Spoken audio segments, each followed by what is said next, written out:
बात सुनो, देखो आज बाहर मत जाना। वैसे इस घर के अंदर बहुत मसाइल है और बहुत बातें चल रही हैं, और फिर सुल्ताना खातून की नजर तुम पर ही होती है।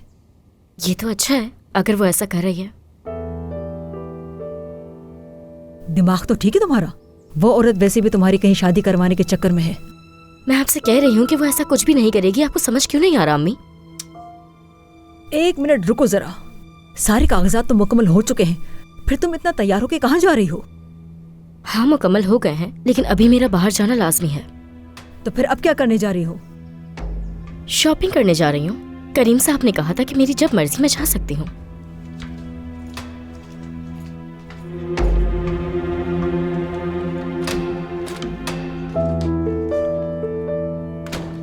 एक तो मुझे इसकी समझ नहीं आती।